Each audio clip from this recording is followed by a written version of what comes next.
Most people are not ignored because they have nothing valuable to say. They are ignored because they have never learned how attention truly works. They speak with facts, but not with presence. They explain, but they do not land. They talk longer, hoping more words will create more impact. But often, more words do the opposite. They try to sound smart when what people are really listening for is clarity. And this is the hidden truth. People do not listen just because you are speaking. They listen when they feel that what you are saying is worth their attention. That difference changes everything. Because in almost every part of life, your ability to be heard shapes your ability to lead, connect, influence, protect your boundaries, earn respect, resolve conflict, and make people understand what matters to you. You can have the right idea and still lose the room. You can tell the truth and still sound unclear. You can care deeply and still be misunderstood. That is the frustration many people live with. They know they have something to say. They know they are not empty. They know they are not unintelligent. But when the moment comes, their words come out too fast, too soft, too scattered, too emotional, too apologetic, or too heavy. And later, they replay the conversation. They think, I should have said it differently. They think, why didn't they understand me? They think, why do some people speak and everyone listens while others have to fight just to be taken seriously? But here is what most people do not realize. Being listened to is not only about your voice, it is about the signal beneath your voice. It is about whether your words carry direction. It is about whether your emotions support your message or bury it. It is about whether people can feel that you respect their attention. And above all, it is about whether you speak from inner steadiness instead of inner pressure. Because when your words are driven by pressure, people feel the tension before they hear the message. But when your words are carried by clarity, people feel invited into understanding. That is where real communication begins. Not with talking more, not with proving harder, not with dominating the room, but with becoming the kind of person whose words arrive with weight, calm, and purpose.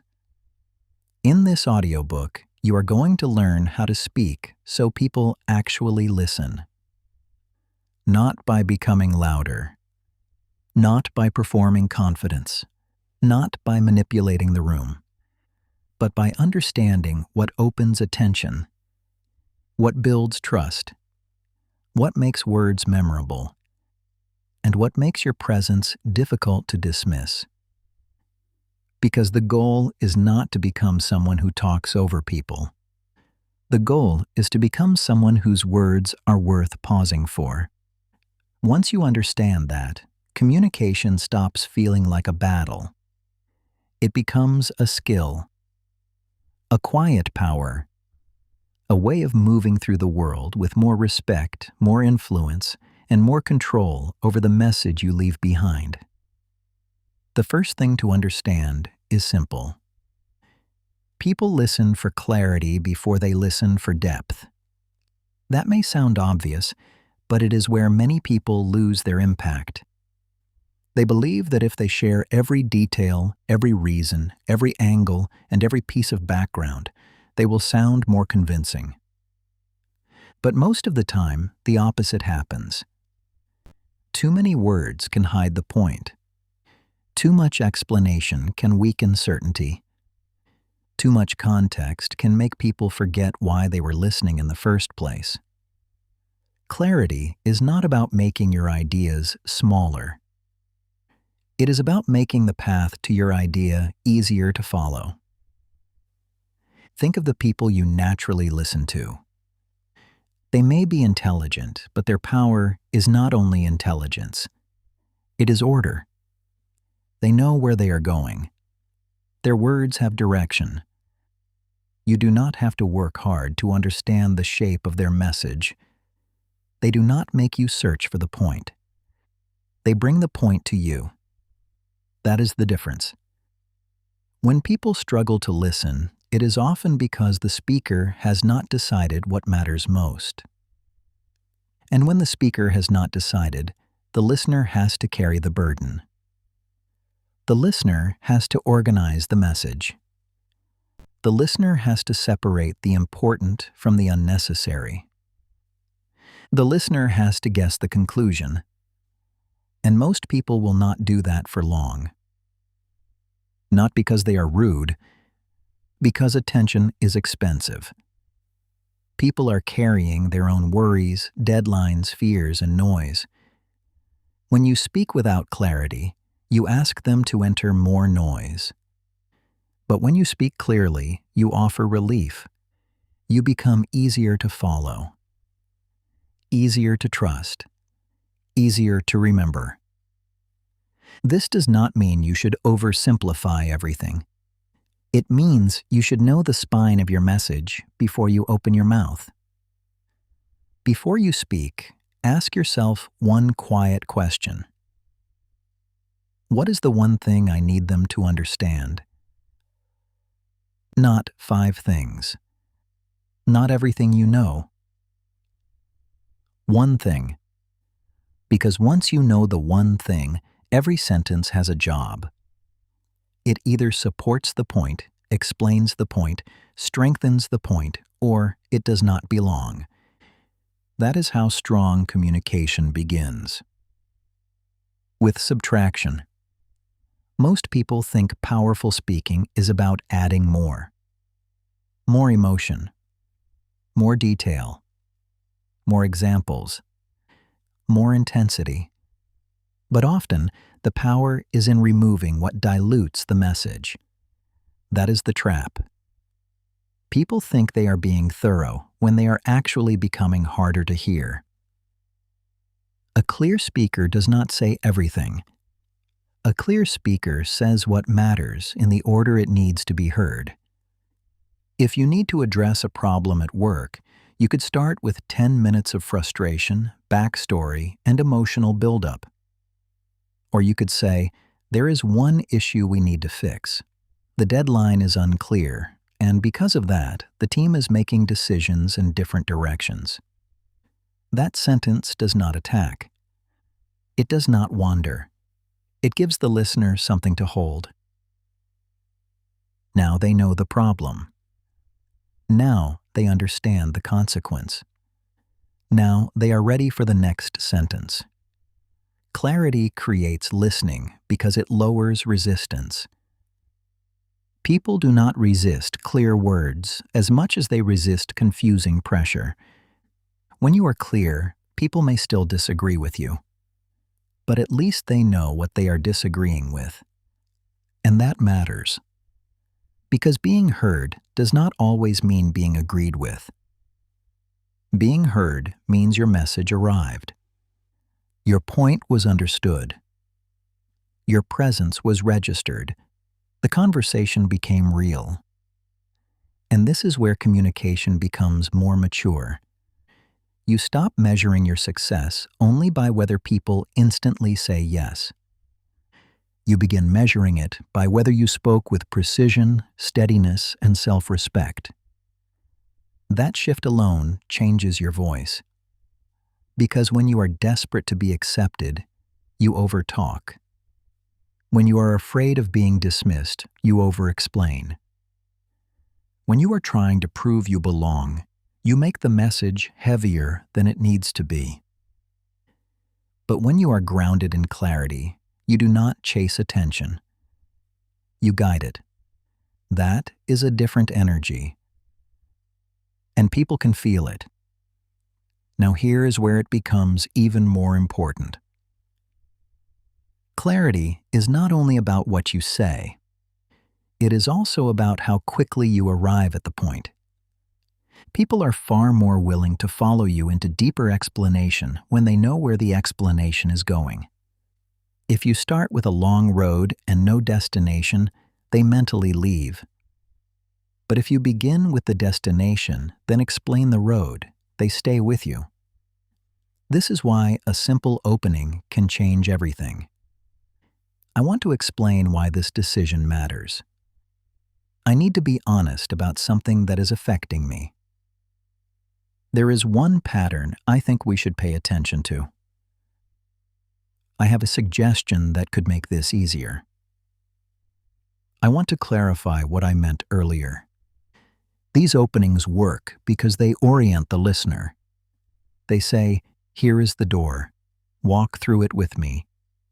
And once people feel oriented, they become less defensive, less impatient, less confused, more available. That is the first lesson. If you want people to listen, do not begin by trying to impress them.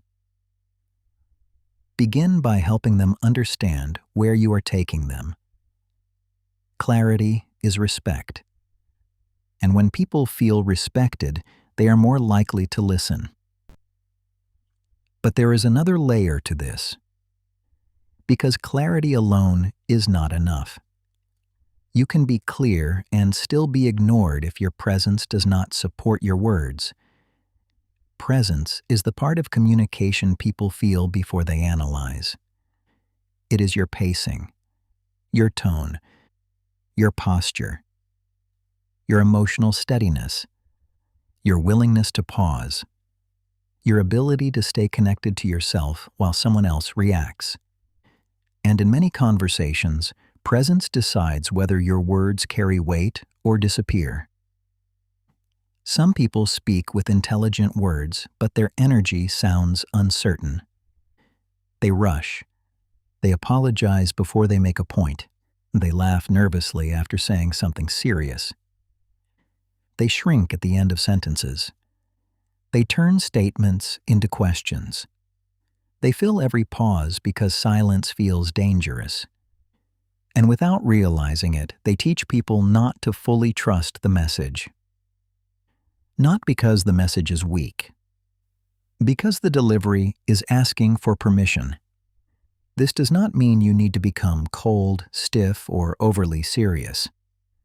Real presence is not performance. It is alignment. Your words, tone, and body are no longer fighting each other. You are not saying, "This matters," while your voice says, "Please don't be upset with me."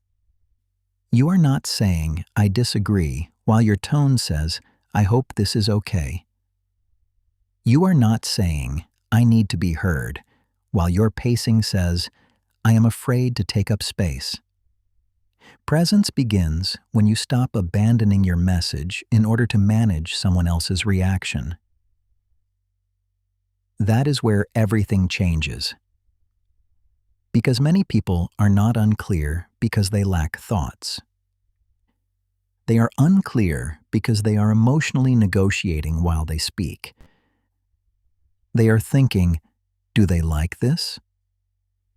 Are they judging me? Did I sound too direct? Should I soften that? Are they pulling away?" And while their mouth is speaking, their nervous system is scanning for danger. That creates split attention. And split attention weakens communication. The listener may not know exactly what is happening, but they feel the uncertainty. They feel the message wobble. They feel that the speaker is not fully standing behind the words. And once that happens, attention becomes harder to hold. This is why speaking well is not only a verbal skill, it is an emotional skill. You must learn how to stay with yourself while being seen. That is not easy. For many people, speaking clearly brings up old fears. The fear of being rejected, the fear of sounding foolish, the fear of being misunderstood, the fear of being too much, the fear of not being enough. so they unconsciously protect themselves by becoming vague. They soften the point until it loses force. They add disclaimers until the message loses shape.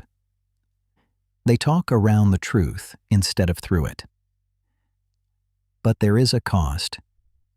When you constantly soften your truth to avoid discomfort, people may feel less challenged. But they also feel less clarity. And eventually, you feel invisible. That is the quiet pain of poor communication. Not only that others do not listen, but that you stop recognizing your own voice. So the practice is not to become aggressive. The practice is to become internally settled. Before an important conversation, take a breath and ask yourself, can I say this without rushing to be approved? Can I stay calm if they do not immediately understand? Can I hold the point without becoming harsh? Can I be respectful without disappearing? That is the balance. Respectful does not mean weak. Direct does not mean cruel. Calm does not mean passive. Confident does not mean loud.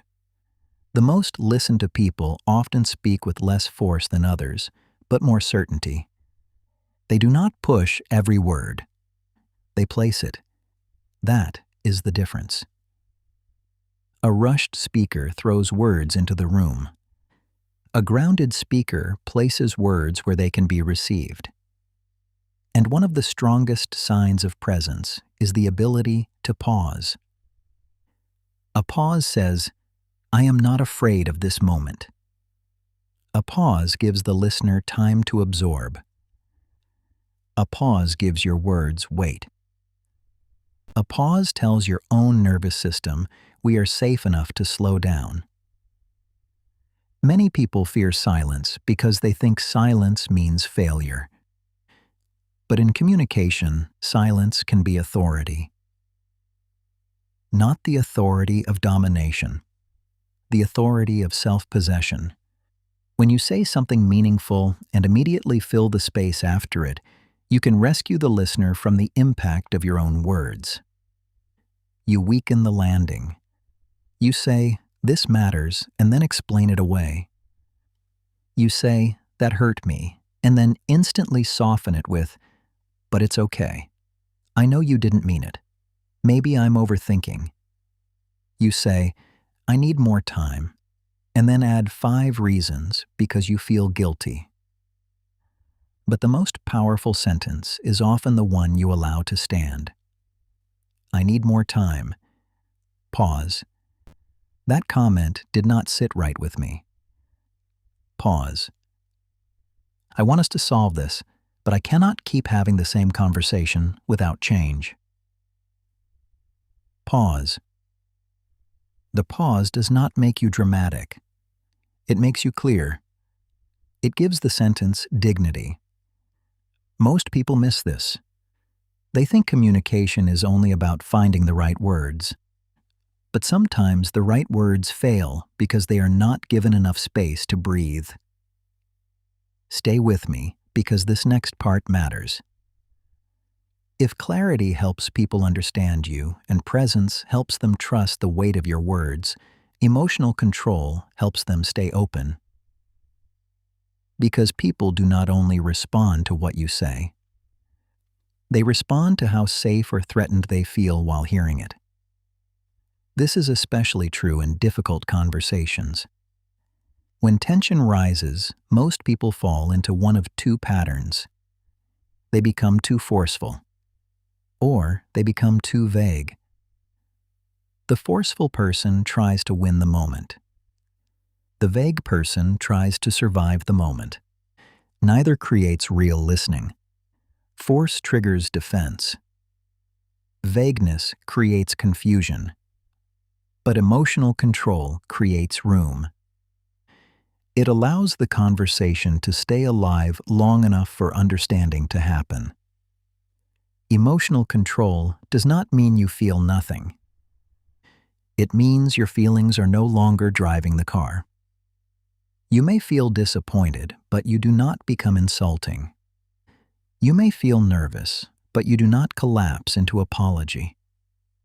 You may feel angry, but you do not sacrifice the message for the release of emotion. That is maturity, not silence, not suppression. Direction.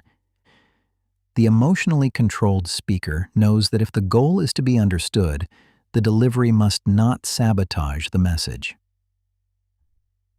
That is where many people lose influence. They have a valid point, but they deliver it in a way that makes the other person focus on the emotion instead of the truth. They raise their voice, and suddenly the issue becomes their tone.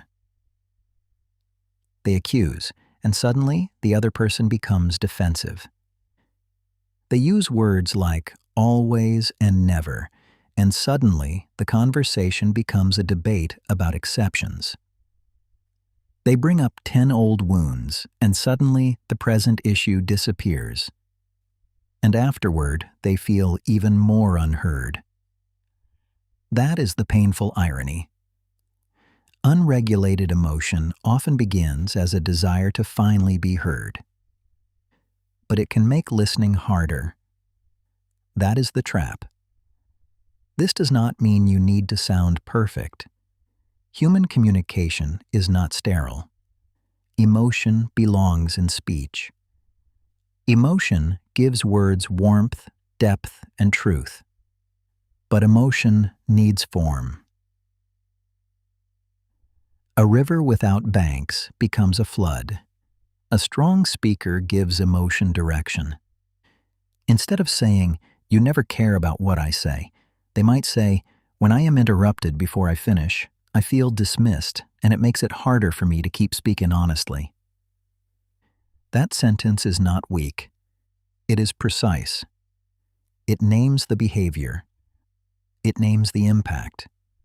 It does not attack the other person's entire character. And because it is precise, it is harder to dismiss. Precision is emotional power under control. When you speak precisely, you reduce unnecessary conflict. You make it easier for the other person to respond to the actual issue. And even if they do not respond well, you protect your own integrity. You do not become what the moment tempted you to become. That is quiet strength. But here is the deeper layer. People listen more when they do not feel cornered. This does not mean you protect people from truth. It means you deliver truth in a way that leaves space for responsibility. There is a difference between a statement that invites reflection and a statement that demands self-defense. "You don't respect me" creates a fight. "I need more respect," and how we speak to each other creates a doorway. "You never listen" creates denial. "I want to finish my thought before we respond" creates direction. "You're wrong" creates resistance. "I see it differently, and here is why" creates conversation. The message may still be firm, but the energy changes, and energy matters. Because people often reject not the truth itself, but the feeling of being attacked by it. This is why the strongest communicators are careful without being cowardly. They know words can either open the mind or close it.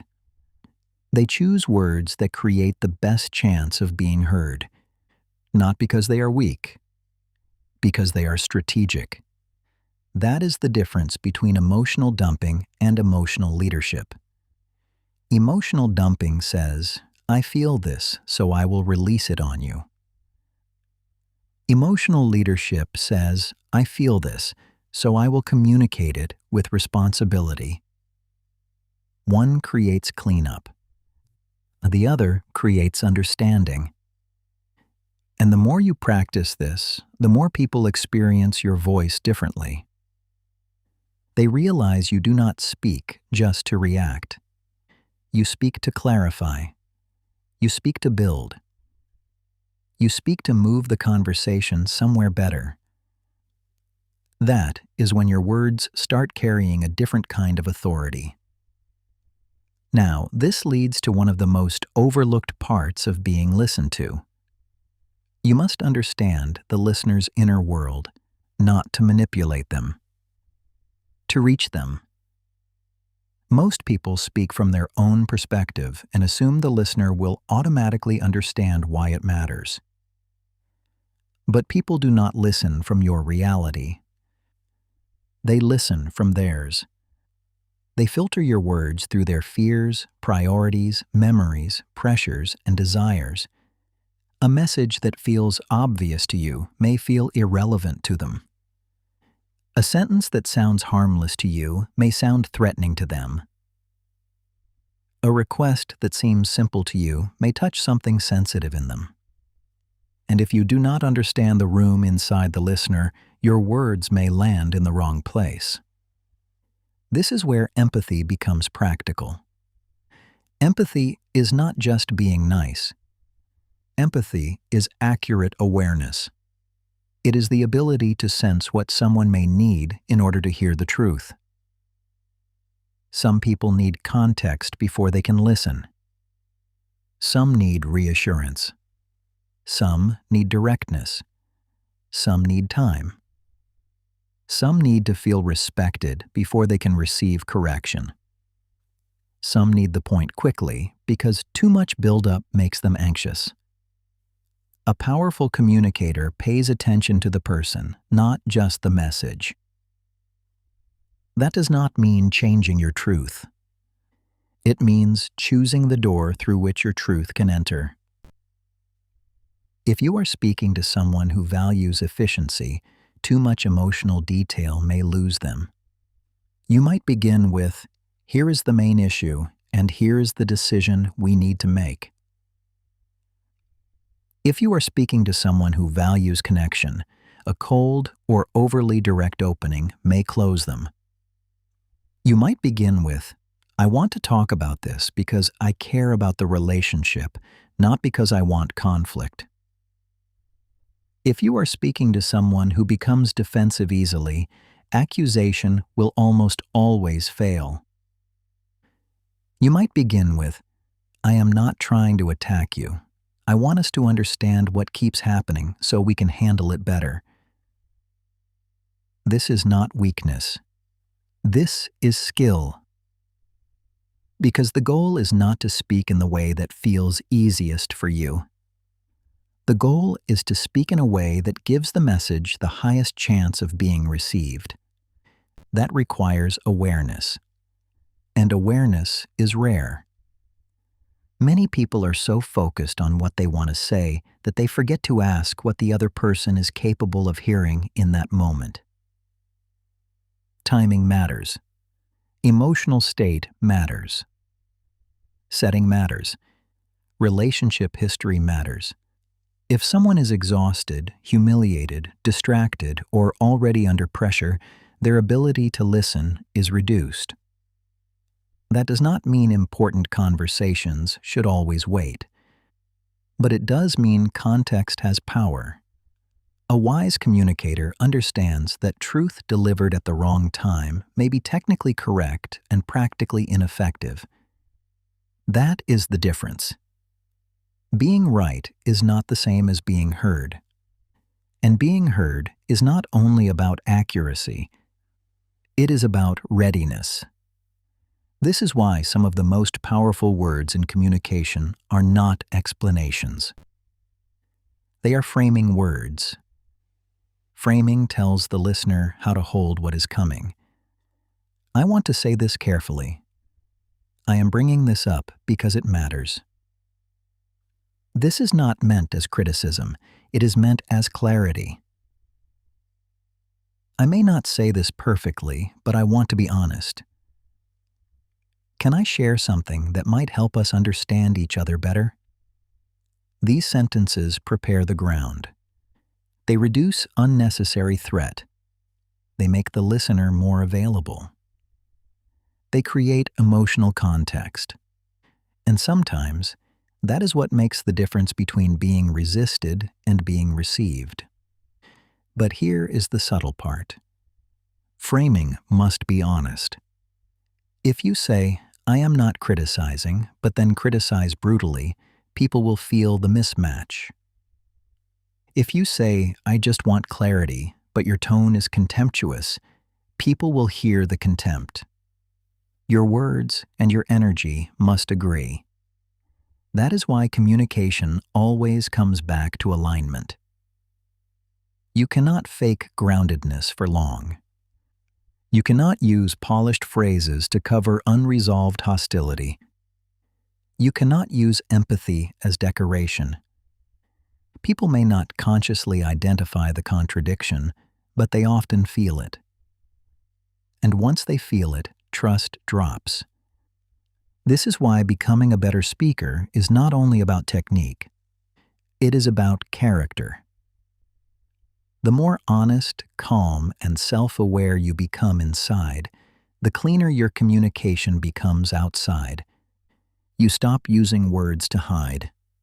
You stop using volume to compensate. You stop using intelligence to dominate. You stop using silence to punish. You stop using politeness to avoid truth. Your speech becomes more integrated, more adult, more trustworthy, and that is when people begin to listen differently. Not because every sentence is perfect, because your presence feels real. Now, here is something most people misunderstand about influence. They think influence means getting people to do what you want. But true influence is not control. True influence is the ability to make meaning clear enough that people can see what matters. Influence is not pressure. It is illumination. When you speak with influence, people do not feel trapped. They feel awakened to something they had not fully considered. You help them see the cost of staying the same. You help them see the value of acting differently. You help them connect the words to their own life. That is why stories, contrasts, and consequences matter. People rarely change because of information alone. They change because information becomes personally meaningful. You can say, "Listening is important." That is true. But it is weak. Or you can say, "When people do not feel heard, they do not only stop talking, they start leaving emotionally before they ever leave physically." That lands differently, because now the idea has emotional weight. You can say, "We need better communication."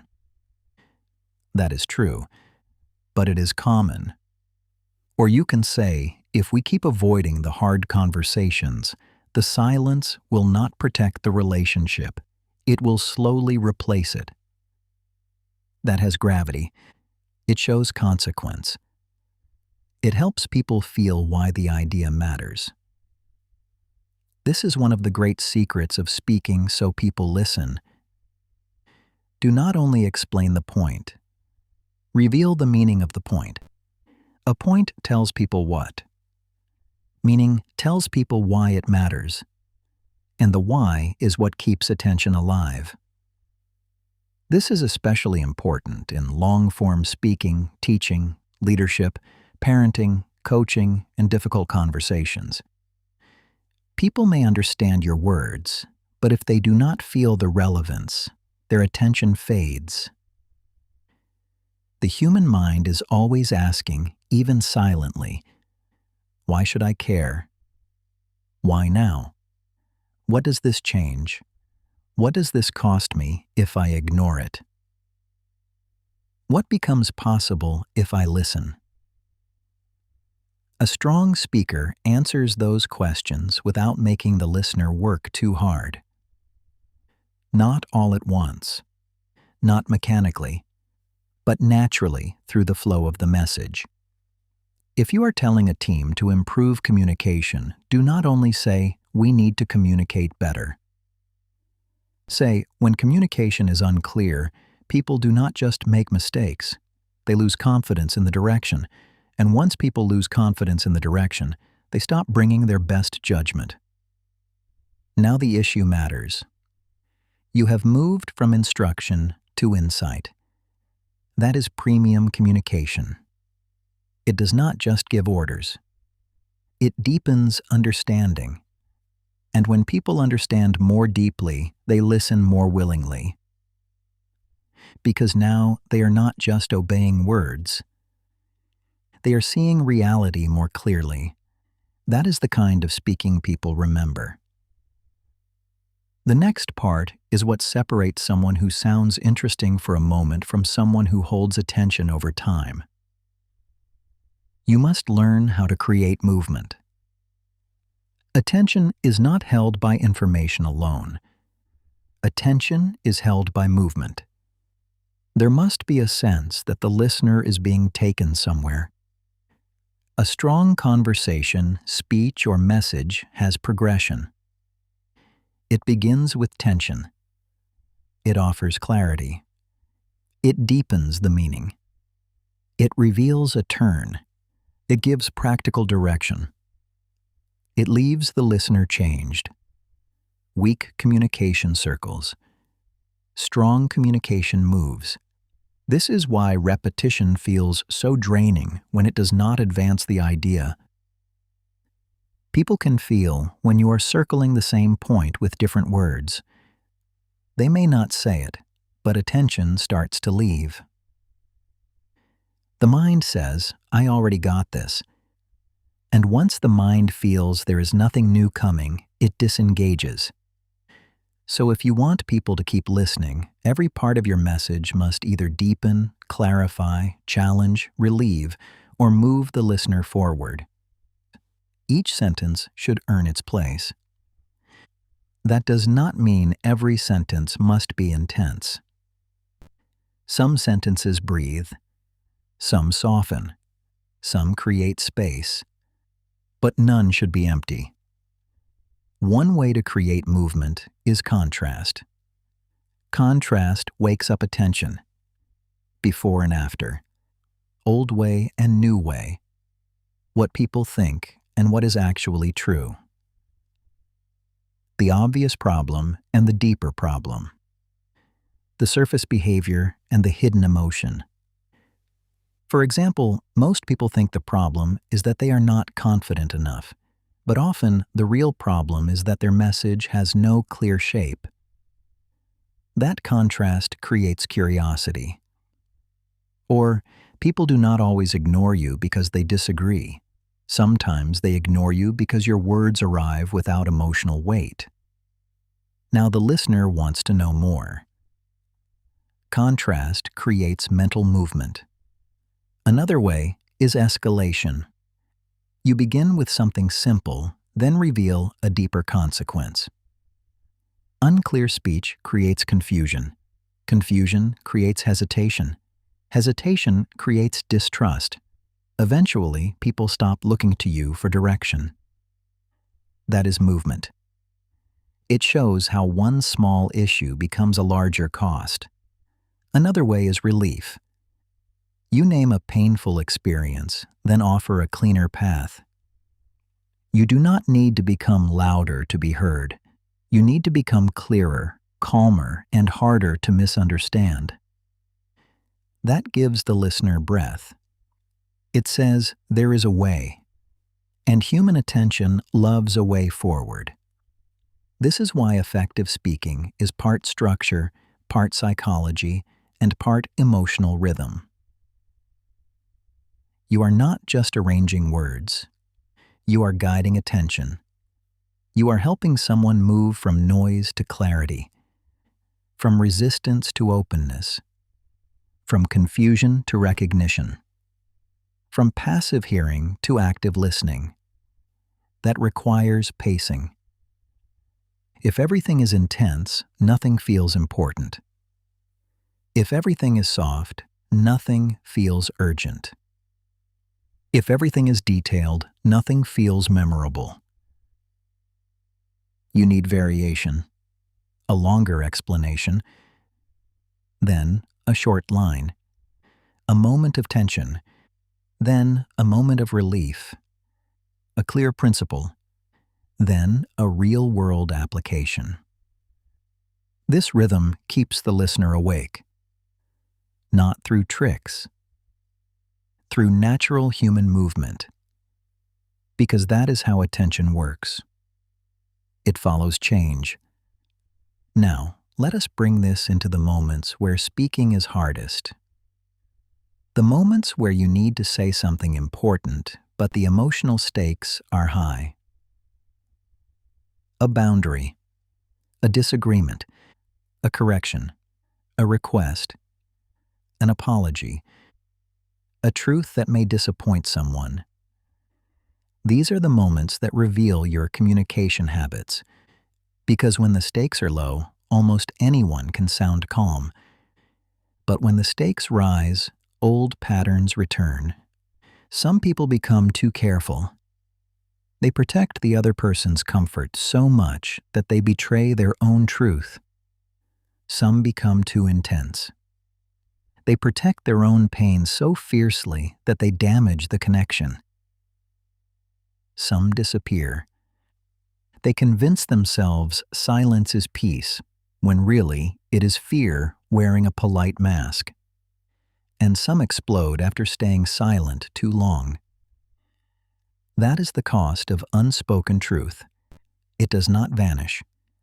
It stores itself. Then it comes out with interest. This is where most people get stuck. They think they have only two choices: avoid the conversation, or become harsh. But mature communication offers a third path: calm directness. Calm directness is the ability to say what is true without unnecessary damage. It is not passive. It is not aggressive. It is clean. It sounds like, I want to be honest about something. I am not comfortable with how that was handled. I understand your perspective, and I still need to be clear about mine. I care about this relationship, but I cannot ignore this pattern. That does not work for me. Simple, steady, not inflated, not cruel, not begging. Calm directness is powerful because it removes drama from honesty. And when you remove drama, people can focus on the message. One reason people fear directness is that they confuse it with rejection. They think, if I say what I really mean, I will hurt them. But unclear communication often creates more pain in the long run. When people do not know where you stand, they keep guessing. When you hide resentment behind politeness, the relationship becomes unstable. When you avoid hard truths, small problems become patterns, and patterns become identities. At some point, the unsaid thing becomes the relationship. That is why directness can be an act of respect. It gives reality a chance to be dealt with. But directness must be paired with responsibility. Do not use honesty as an excuse for carelessness. I am just being honest is often used by people who want the privilege of truth without the discipline of tact. That is not strong communication. That is emotional laziness dressed as authenticity. Real honesty has craftsmanship. It asks, how can I say this truth in a way that gives us the best chance of understanding it? That question changes the tone of the conversation, because now your goal is not release. It is repair, clarity, alignment. Even when the conversation is uncomfortable, people can often sense when your intention is clean. They may not like what you say. They may resist it. They may need time. But they are more likely to respect it. And respect is a deeper goal than instant approval. If you need everyone to like every sentence, you will never speak with full maturity. You will edit yourself into invisibility. you will become fluent in pleasing and poor at truth. That is a high price to pay. The goal is not to be liked in every moment. The goal is to be clear, respectful, and real. Over time, that creates a stronger kind of trust. Because people begin to understand, when you speak, you are not playing games. You are not hiding knives behind soft words. You are not using emotion as a weapon.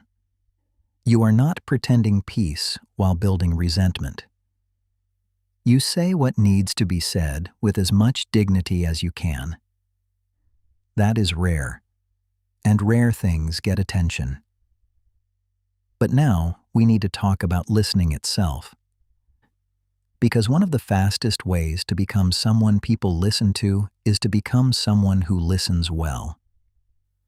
This may sound backward, but it is central. People are more willing to receive your words when they feel you have first made room for theirs. Listening creates permission. It lowers the emotional wall. It tells the other person, I am not here only to push my reality. I am also willing to understand yours. And once people feel understood, they often become more open to understanding you. Not always, but often. The problem is that many people do not listen. They wait. They wait for their turn. They wait for the sentence they can challenge. They wait for the weakness in the argument. They wait for the moment to defend themselves. That is not listening. That is preparing, and people can feel the difference. Real listening has a different quality. It is not passive. It is active attention. It says, I am trying to understand what this means from inside your experience. That kind of listening changes conversations. Because when someone feels truly heard, their nervous system often softens. They no longer have to push as hard. They no longer have to repeat as much. They no longer have to escalate to prove the point matters. Many arguments are not really about the original issue. They are about the pain of not feeling heard. The issue is the surface. The deeper wound is dismissal. That is why reflective listening is so powerful. Not robotic repetition, not unnatural therapy language. Simple confirmation.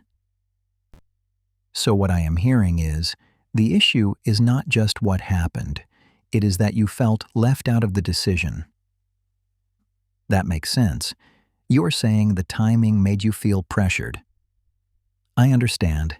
You did not need me to fix it immediately. You needed me to take it seriously. These sentences do something important. They prove you are not just physically present. You are mentally present. And once that is clear, your own words have a better chance of landing. Because people tend to listen to people who make them feel less alone in the conversation. That does not mean you agree with everything. Listening is not surrender. You can understand someone without accepting their conclusion. You can validate the feeling without approving the behavior.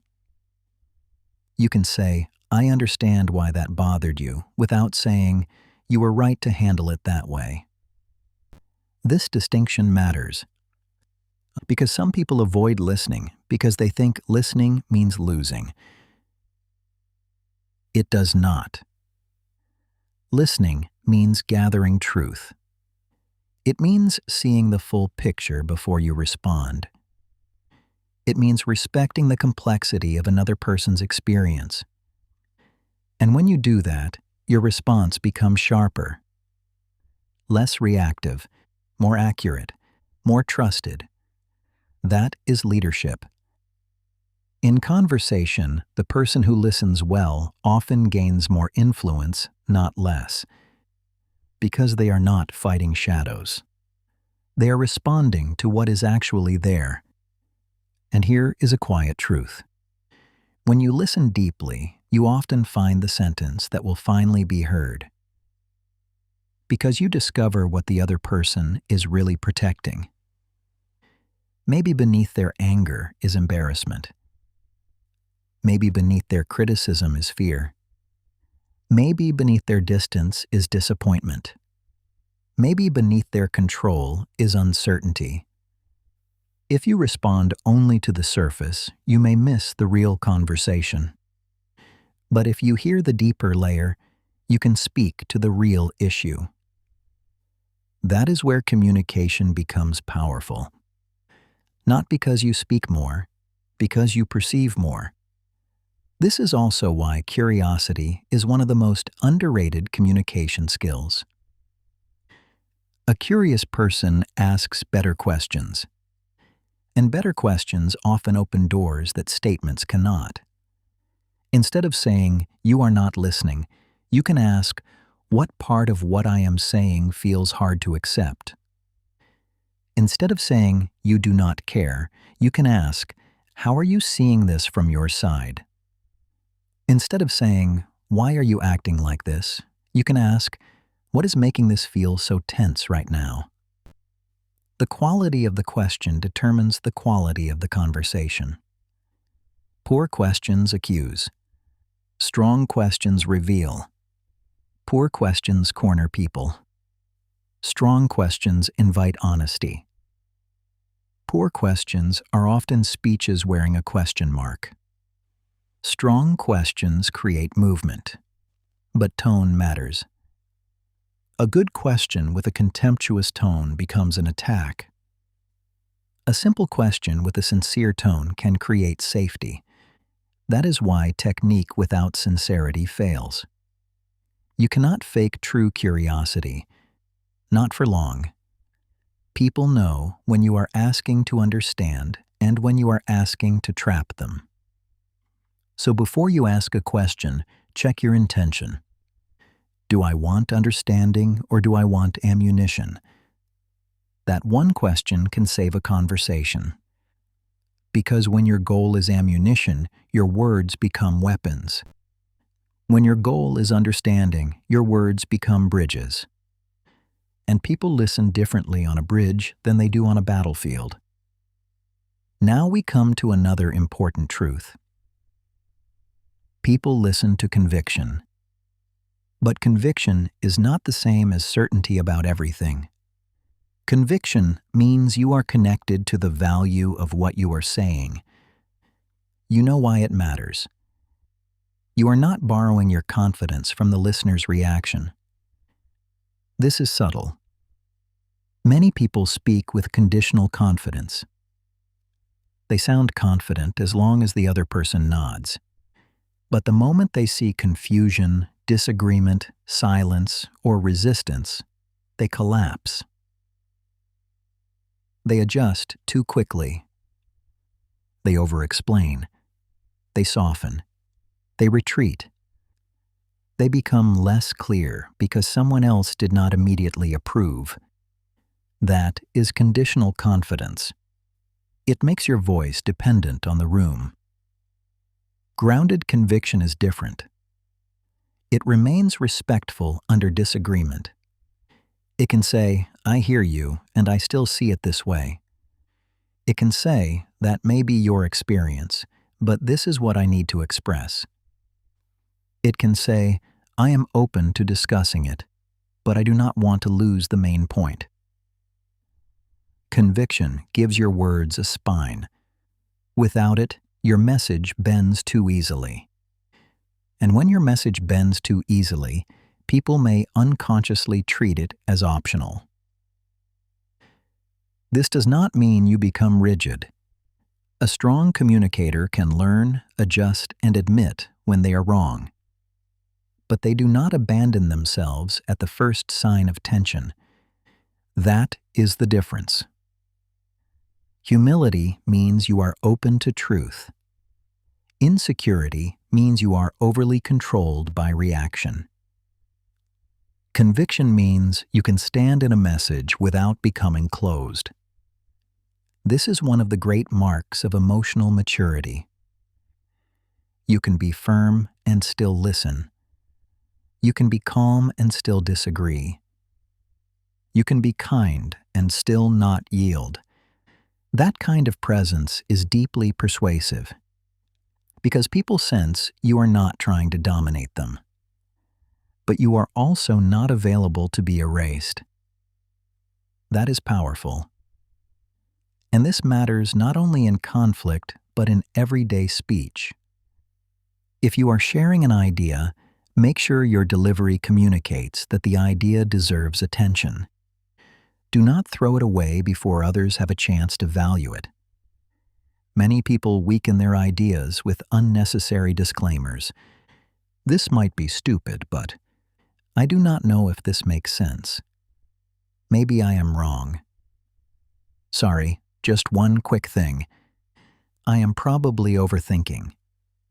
Sometimes humility is appropriate, but constant self-minimizing language trains people to receive your words as less important. You are giving them permission to discount you before you have even begun. That is not modesty. It is self-erasure. A cleaner version sounds like, I have a thought. I see it a little differently. There is one point I want to add. I think this matters. I would like to clarify something. Simple, respectful, not arrogant, not apologetic. Your words do not need to enter the room on their knees. Let them stand. That line matters. Your words do not need to enter the room on their knees.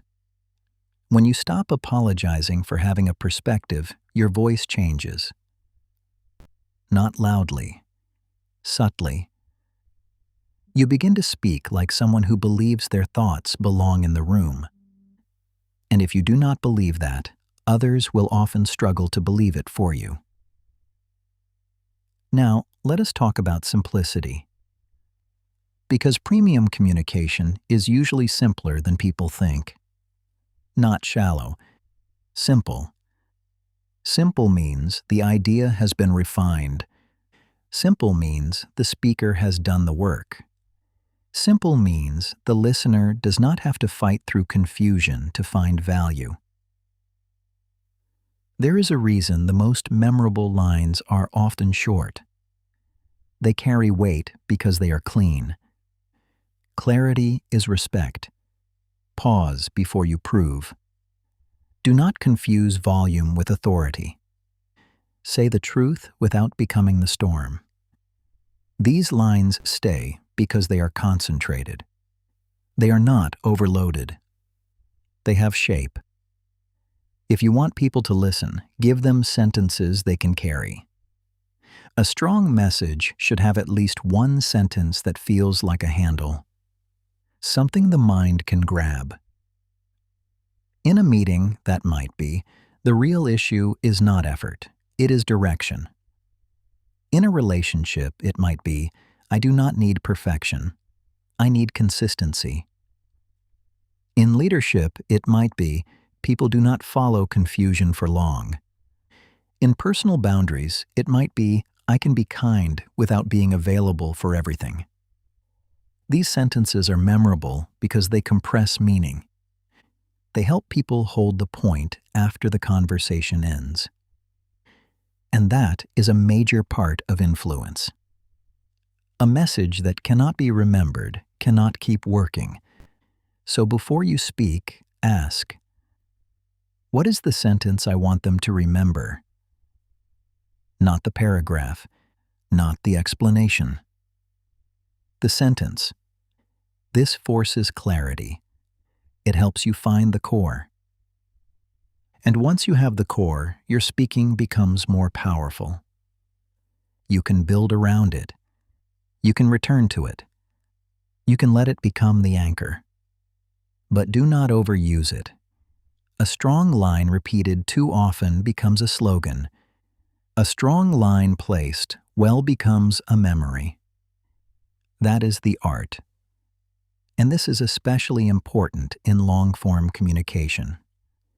If you are teaching, presenting, recording, or leading, the listener needs landmarks. They need to feel progression.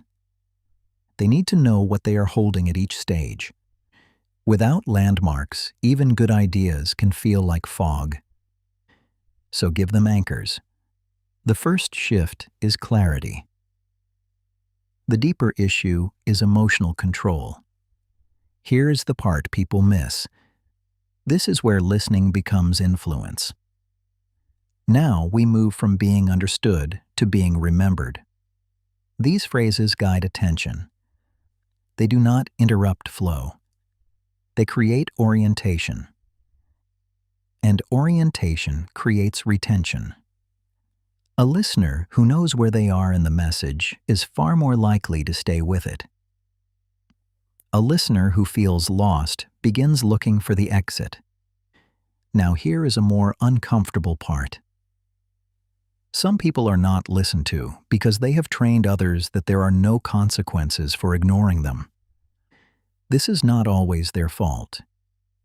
Sometimes they grew up in environments where being heard was not safe. Sometimes they were punished for directness. Sometimes they learned that peace meant self-abandonment. Sometimes they were surrounded by people who only listened when the situation became dramatic. So they adapted. They repeated themselves. They begged for basic respect. They explained the same hurt again and again. They accepted interruptions. They tolerated dismissiveness. They allowed conversations to end without resolution. And over time, others learned that their words could be ignored without anything changing. That is painful. But it is also important to see. Because communication is not only what you say, it is what your behavior teaches after you say it. If you say, "This matters to me," but continue acting as if it does not matter, people learn from the action. If you say, "I cannot keep doing this," but keep doing it, people learn from the pattern. If you say, "I need respect," but remain endlessly available for disrespect, people learn from the access you continue to provide. Words without follow-through lose authority. That is true in relationships. It is true in leadership. It is true with clients, family, teams, friends, and even with yourself. If you want people to listen, your words and your actions must become consistent. This does not mean threatening people. It does not mean becoming harsh. It means your communication has a backbone beyond the conversation. For example, "I want to keep discussing this, but not if we are interrupting each other. If that continues, I am going to pause the conversation and come back to it later." Then, if the interruption continues, you pause. Calmly, not dramatically. You follow through. That follow-through teaches. Or, "I'm happy to help when I can, but I need more notice. I will not be able to keep adjusting my schedule at the last minute." Then, when the last-minute request comes again, you do not over-explain. You say, "I cannot do that today." Follow-through makes words real. Without it, communication becomes performance. You say the right things, but reality does not change. That is where resentment grows. Because part of you knows you spoke, but another part of you knows you did not stand behind what you spoke. That inner split drains confidence. Every time you abandon your own boundary, your voice becomes a little less believable to you. And when your voice becomes less believable to you, it becomes harder to make it believable to others. That is why self-trust is part of communication. You speak more clearly when you know you will not betray yourself afterward. You become calmer because you are not relying on the other person's immediate agreement to protect your dignity. Do you know what you will do? you know where you stand. You know what is negotiable and what is not. That inner clarity changes your tone. It removes desperation. And when desperation leaves, authority enters. Quietly, not as control, as self-respect, this is where many people experience a major shift. They stop trying to make everyone listen. They begin becoming someone whose words are not empty. That is a different goal, and it is far more powerful. Now we need to talk about the difference between speaking to express and speaking to connect. Both matter. Sometimes you need to express yourself simply because truth needs air. But if the goal is to be heard by another person, expression alone is not enough. Connection matters. Connection means you understand that communication happens between two nervous systems, not just two sets of words. You are not performing a monologue at someone. You are building a bridge toward understanding. This is why eye contact, pacing, tone, and responsiveness matter. This is why asking, "Does that make sense?" can help sometimes. But asking, "How is this landing for you?" can go deeper. This is why checking for understanding matters. Not in a needy way, in a responsible way, because communication is not complete when words leave your mouth. It is complete when meaning is shared. That is a powerful distinction. Words leaving your mouth is output. Meaning, being understood, is communication. Many people confuse the two. They say, "I told them." But telling is not the same as reaching. You may have said the words, but did the meaning arrive? Did the person understand the point? Did they understand why it mattered? Did they understand what you were asking for? Did they understand what happens next? If not, the communication may not be complete. This does not mean you control their interpretation perfectly. You cannot. People will still misunderstand sometimes. Some will distort. Some will avoid. Some will not be emotionally available. Some will hear through their own wounds. But you can increase the odds of shared meaning by speaking with intention. One useful habit is to name the purpose of the conversation. I am not trying to win an argument. I am trying to understand how we move forward. I am not bringing this up to blame you. I am bringing it up because the pattern is affecting trust. I do not need us to solve everything in one conversation, but I do want us to be honest about what is happening. Purpose steadies the conversation. It helps people know what kind of moment they are in. Without purpose, conversations drift. They become reactive. They become about tone, ego, timing, old history, or emotional defense. Purpose brings the focus back. This is also why summarizing matters. At the end of an important conversation, do not just let it dissolve. Name what was understood.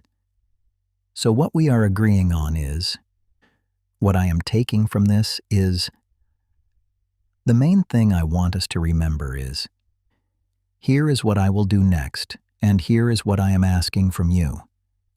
This creates closure. It prevents the common problem where two people leave the same conversation with different meanings. That happens constantly. One person thinks there was agreement. The other thinks they were only discussing. One person thinks an apology solved the issue. The other thinks change is still needed. One person thinks the conflict is over. The other feels nothing was addressed. Clarity at the end prevents confusion later. That is mature communication. Not just speaking well in the middle. closing well at the end. And this is where your identity begins to shift. You stop seeing communication as a moment where you must prove yourself. You begin seeing it as a practice of creating shared reality. That is deeper, more stable, more powerful. Now, there is one more layer that separates ordinary speakers from unforgettable ones. They understand the power of emotional truth, not emotional drama. Emotional truth. Emotional truth is what makes words feel human. It is the difference between saying, "This is inefficient," and saying, "This is creating stress because people do not know what to trust." It is the difference between saying, "We should talk more," and saying, "I miss feeling like we are on the same side."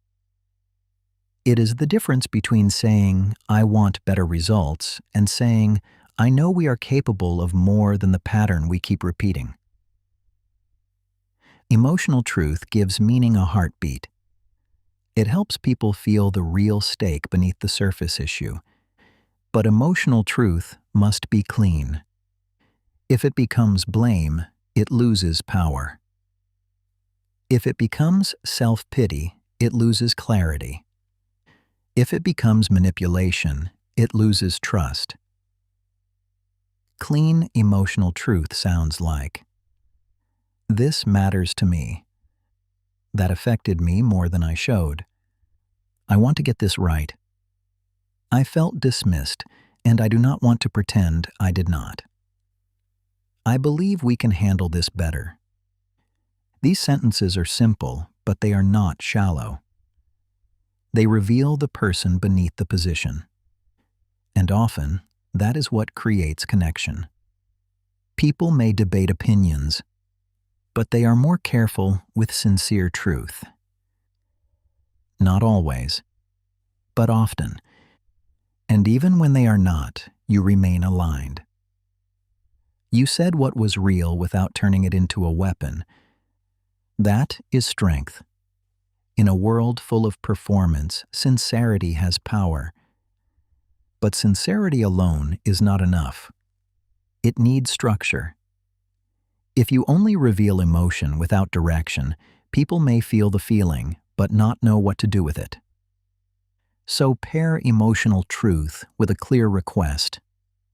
"This matters to me, and I would like us to make a decision today. I felt dismissed, and I want to finish my thought before we move on. I care about this, and I need more consistency going forward. I want us to work better together, so I think we need a clearer process." Emotion gives the message life. The request gives it direction. Together, they create communication people can respond to. Now, let us bring this into the kind of person you become when you practice all of this. You become less reactive, because you no longer enter every conversation trying to defend your worth. You become more precise, because you stop hiding behind extra words. You become calmer, because you learn that a pause does not weaken you. You become more respected, because your words and your actions begin to match. You become more influential, because you are not speaking only from your own urgency. You are speaking into the listener's reality. And perhaps most importantly, you become less afraid of being misunderstood. Not because misunderstanding stops happening. It will still happen. But because you no longer treat every misunderstanding as proof that your voice has failed. You learn to clarify without collapsing.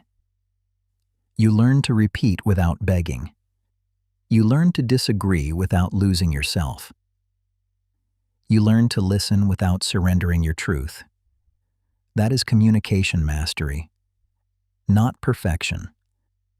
Recovery, adjustment, presence.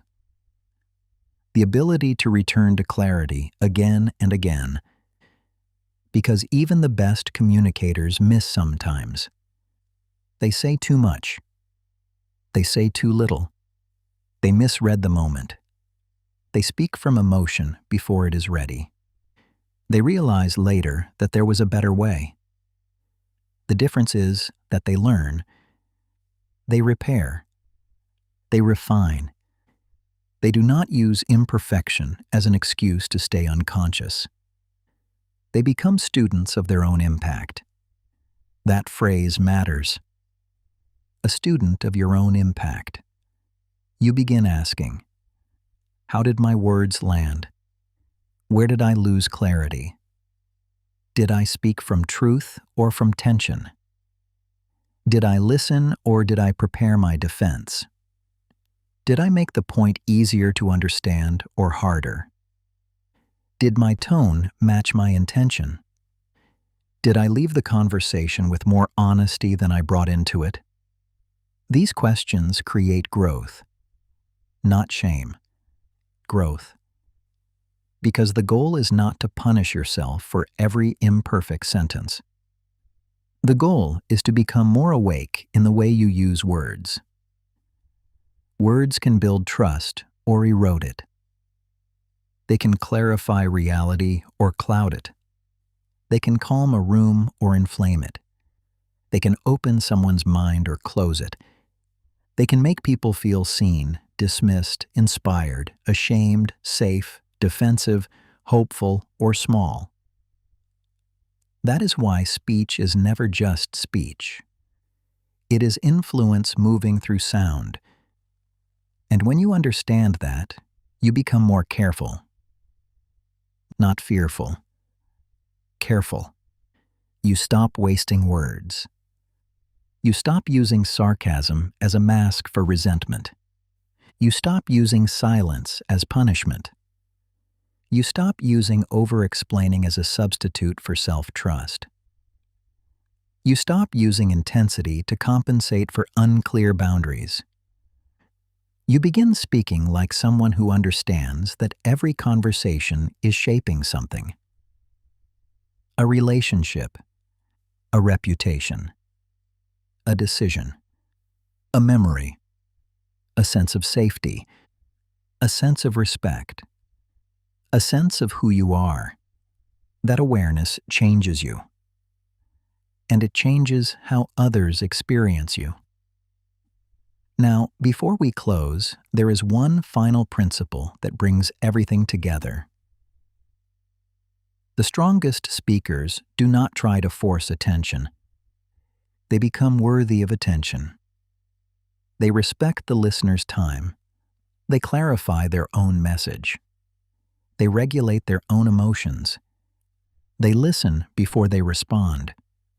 They speak with conviction without becoming rigid. They use simplicity without becoming shallow. They use emotion without becoming chaotic. They follow words with action. They do not chase every reaction. They do not confuse being loud with being powerful. They understand that the deepest form of communication is not noise. It is alignment. When you are aligned, your words carry a different weight. You say less, but it means more. You pause, and the pause does not feel empty. You disagree, and the disagreement does not feel like an attack. You make a request, and it does not sound like begging. You set a boundary, and it does not sound like punishment. You apologize, and it does not sound like weakness. You speak, and people sense that the words came from somewhere steady. That is what people listen to. Not perfection. Steadiness, not performance. Presence, not endless explanation. Meaning. And this is where the transformation becomes personal. Because learning how to speak so people actually listen is not only about changing how others respond to you. It is about changing how you carry yourself. You begin to trust your own voice. You begin to choose words instead of spilling them. You begin to notice when fear is trying to speak for you. You begin to slow down when pressure wants you to rush. You begin to tell the truth without turning it into a storm. And slowly, your communication becomes an extension of your character. Clear, calm, precise, human, strong. You no longer need to fill every silence. You no longer need to prove every point twice. You no longer need to shrink your message so others remain comfortable. You no longer need to confuse being understood with being approved.